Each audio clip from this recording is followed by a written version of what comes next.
Before we get started today, I want to talk to you guys about something. We're working on something into next year. I want to present a concept to you, and I want you to tell me whether or not it's something that you understand. And I say this not to be mean, because I know we're dealing with a higher echelon of individual here in this room, but I'm wondering whether or not this concept translates, and I'm going to do it without any type of without showing you anything or any graphs or any graphics. I just want to tell it to you, and then you tell me whether or not this makes sense. And if it doesn't make sense, I need you to tell me no, and not feel like, well, Jason thinks I'm smart, so if I tell him that I don't understand what he just talked about, then I'm going to look stupid, and he's going to think I'm dumb. Because I won't. Because you're not. What I'm doing is I am screening this through the highest common denominator. Does that make sense? That I have in our little community here, which is you guys, my little cream of the crop, so to speak. Here it goes. One of the things in Europe, we talk about Europe and what came out of the conference here recently, and all of this. Everybody took it as really good news that the liquidity was going to be increased by the ECB. European Central Bank, and I came in and I told you guys, look, nothing has been accomplished here.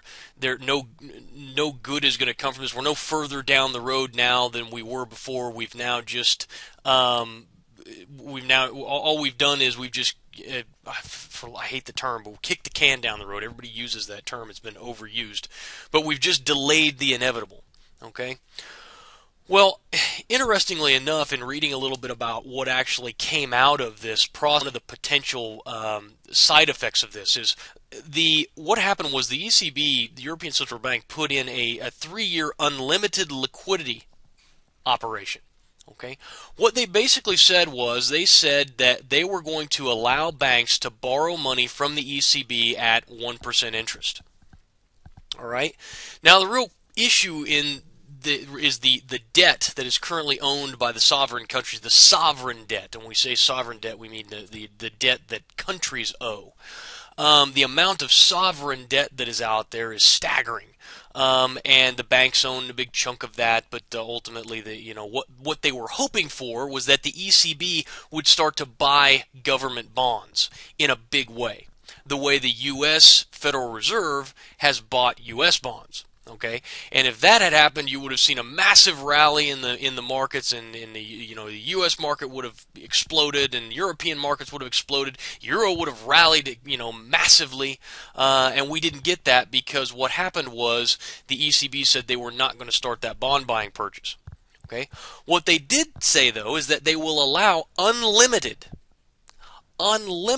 purchases from the ECB at 1%. So they can borrow as much money as they want to at 1%. Now here's the deal. Most of the government bonds are paying somewhere in the range of 6%. This means that a bank can, the ECB, borrow money at 1% and buy 6% to 10% government bonds. Now what does that create? Buy them all. There you go.